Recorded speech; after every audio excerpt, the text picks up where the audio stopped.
Adya Kishore Adelkar from class 6. My tuition classes name is Pre Foundation for Ayodhya. आज मी तुम्हाला शिकवणार आहे mensuration. Mensuration म्हणजे आपण सगळ्यात पहिले मेन्सुरेशन मध्ये काय काय येतं, पेरिमीटर आणि एरिया. तर आज आपण शिकूया पेरिमीटर. सर्वात पहिले आपण क्लिअर करूया पेरिमीटरचा फॉर्म्युला.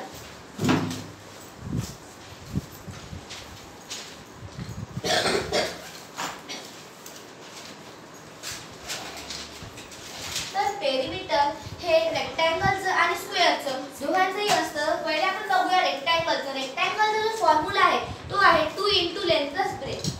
म्हणजे 2 multiply bracket length plus breath. आणि जो आपला स्क्वेअरचा फॉर्म्युला आहे तो आहे 4 मल्टिप्लाय साइड्स. तर इथे येणार आपला स्क्वेअरचा फॉर्म्युला. इथे आपण स्क्वेअरची शेप काढूया. इथे येणार 4 मल्टिप्लाय साइड. तर हे झाले आपले पेरिमीटर. तर सर्वात पहिले आपल्याकडे क्वेश्चन आहे की find the perimeter of rectangle. तर सर्वात पहिले आपण आपला एक नंबर घेऊया. म्हणजे आपण नंबर घेऊ लेंथ असेल क्वेश्चन मध्ये 10 आणि ब्रेथ असेल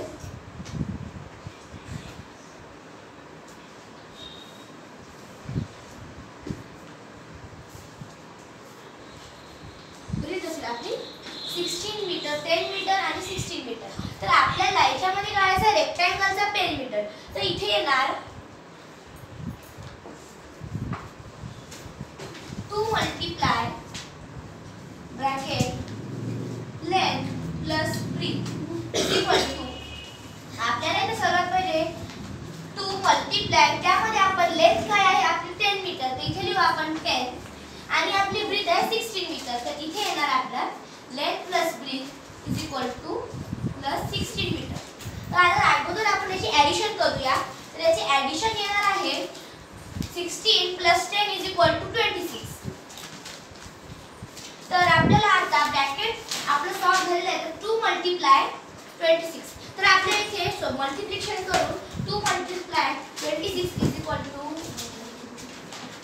तर आपण इथे 12 इथे आपण मल्टिप्लिकेशन करून घेऊ. 26 मल्टिप्लाय 2 इज इक्वल टू 2 6 जा 12, 1 कॅरी, 2 2 जा 4, 4 + 5 52. इथे येणार आपलं 52 मीटर. अशा प्रकारे आपण इथे रेक्टँगलचा जो पेरिमीटर आहे तो काढलेला आहे. आता या प्रकारे आपण शिकलो की पेरिमीटर हा जो स्क्वेअरचा कसा काढायचा. तर आता आपण बघूया की स्क्वेअरचा हा पेरिमीटर कसा काढायचा. तर आपल्याकडे जी साइड आहे ती साइड आहे आपल्याकडे, समजा आपण त्याची साइड बघू 4 मीटरचा एक स्क्वेअर आहे. तर इथे आपल्याला फॉर्म्युला सांगितलेला आहे 4 मल्टिप्लाय साइड. तर आपण इथे लिहून घेऊया 4 मल्टिप्लाय साइड. तर आपली जी साइड आहे ती आहे 4 मीटर. तर आपण इथे करूया 4 मल्टिप्लाय 4. हा जो 4 आहे ती आपली साइड आहे. तर त्यानंतर 4 4 जा 16 मीटर. म्हणजे आपला जो स्क्वेअर आहे, स्क्वेअरचा जो पेरिमीटर आहे, म्हणजे की पेरिमीटर ऑफ स्क्वेअर हा 16 मीटर आहे. तर आपण इथे लिहू शकतो देअरफॉर पेरिमीटर ऑफ स्क्वेअर